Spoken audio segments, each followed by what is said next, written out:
We were young and we were free and running, never bothered about what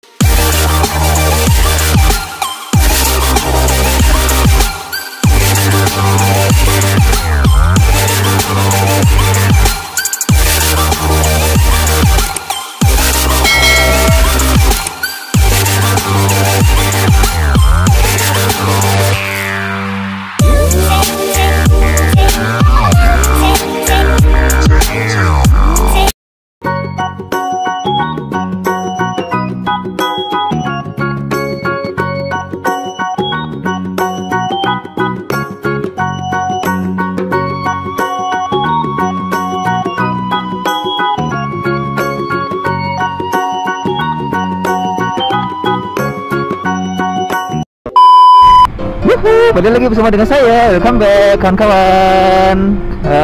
Balik lagi bersama dengan saya Bro Fani. Oke, di video kali ini saya akan sedikit bertukar pikiran ya, alias sharing. Hai.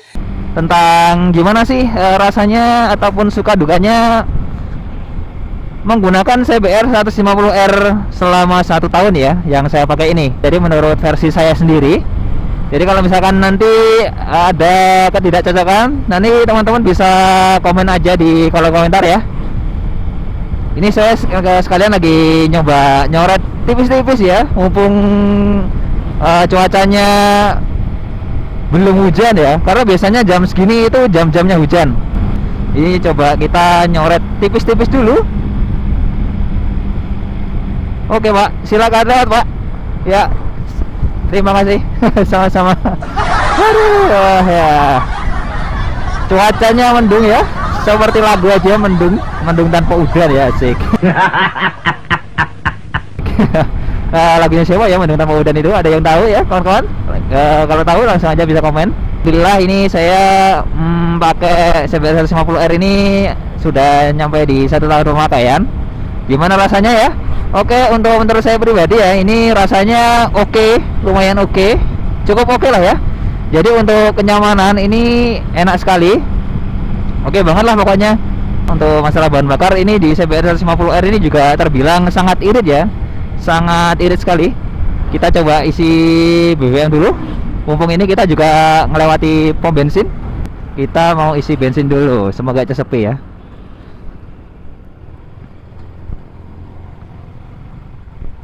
Rame cuy. A few moments later. Nah, oke, kita isi bahan bakar dulu ya. Ini dari barnya yang masih 1 strip, kedip-kedip pula. Ya Allah. Kenapa tuh? Kenapa tuh?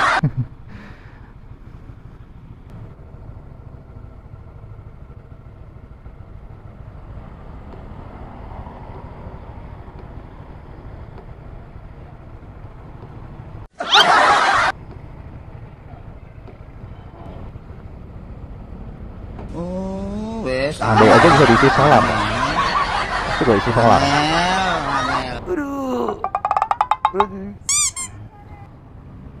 we were young and we were free and running, never bothered about what could be.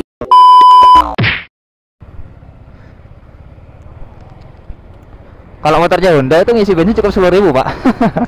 Karena ya, emang apa ya, pabrikan Honda itu terkenal iritnya, asik. Kita lanjut lagi.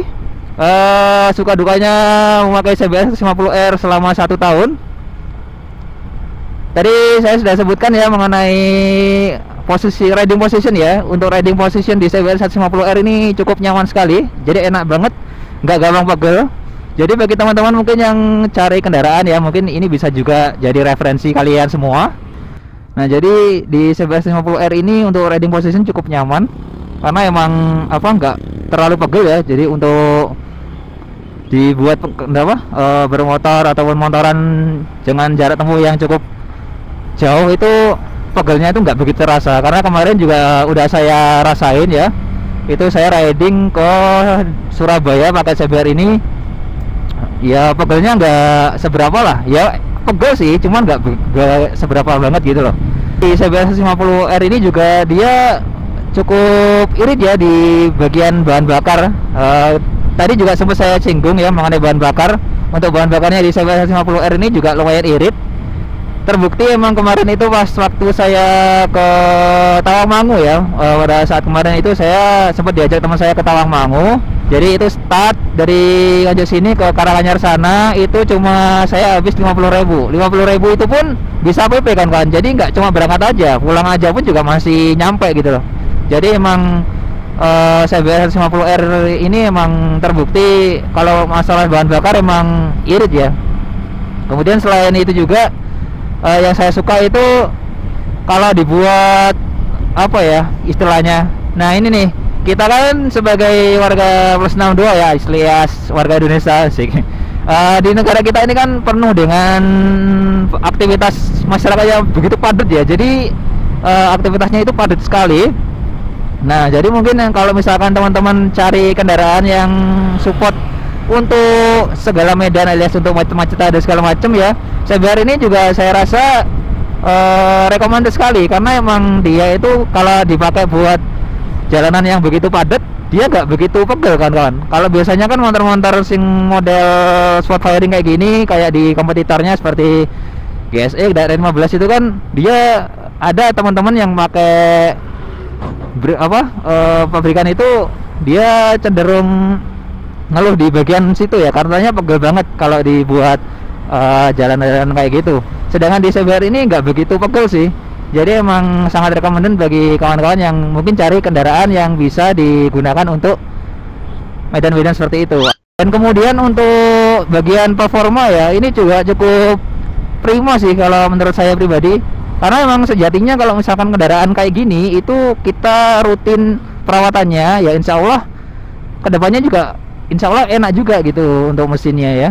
Ini kalau saya sendiri sih saya ganti oli itu lebih saya perhatiin nih, karena emang kalau motor kayak gini tuh yang perlu diutamakan adalah penggantian oli ya. Kalau saya sendiri sih penggantian oli itu di setiap penambahan 2000 km kawan-kawan. Jadi kalau sudah plus 2000 km nih saya otomatis langsung ganti oli kayak gitu. Kemudian untuk servis itu juga kita harus juga pantengin ya. Jadi kalau misalkan motor kalian pengen awet mesinnya dan segala macam ya, itu kita harus tahu juga kapan sih waktunya untuk ganti oli, servis kayak gitu ya. Sebisa mungkin kalau pengen motornya tetap awet di bagian mesin ya, itu harus kita jangan sampai telat lah untuk soal-soal kayak gitu ya.